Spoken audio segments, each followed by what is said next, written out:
शिव पुराण कहती है, अग्नि पुराण कहती है, विष्णु पुराण कहती है और गरुण पुराण कहती है। ये चारों पुराणों में लिखा है कि सास बहू का जो संबंध होता है ये इस जन्म का नहीं होता।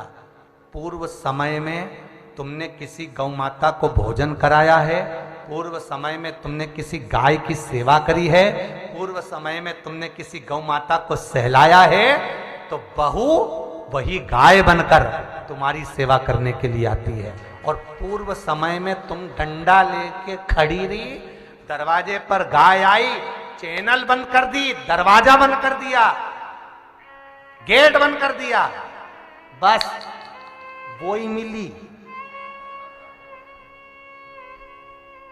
वो ही मिली।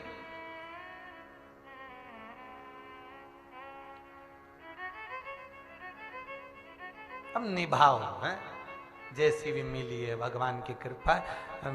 भगवान से विनती करती रहो, भगवान तुम्हारी कृपा है जो मिली है। अब तो रोज घर में आरती गाओ, अम्बे तू है जगदम्बे का,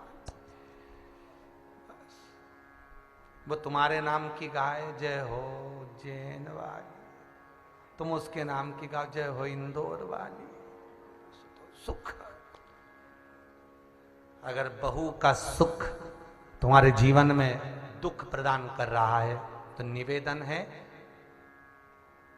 कि शंकर का जो शिवलिंग होता है और मां जगतजननी का जो हस्तकमल होता है, जिस गोल जलाधारी पर शिवलिंग रखा जाता है, उस जलाधारी के नजदीक में शिवरात्रि कोई से भी महीने की पड़े, 2 या 3 शिवरात्रि पर शहद को इस उंगली में लगाकर और उस पर चंदन की एक गोली बनाकर, चंदन पीसकर उसकी गोली बनाकर शहद के साथ में इस उंगली पर रख लीजिए।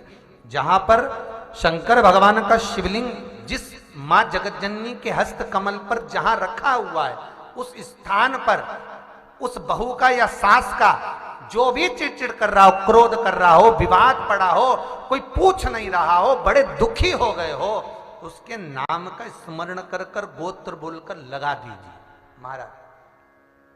और शंकर भगवान का नाम स्मरण कर कर विनती कर कर लगाना। मुझे उम्मीद है कि बहू और सास, मेरा तो निवेदन है सास बहू के लिए लगा दे, बहू सास के लिए लगा दे। मेरा मन है, शिव महापुराण की कथा कहती है उन दोनों के स्वभाव में बदल है।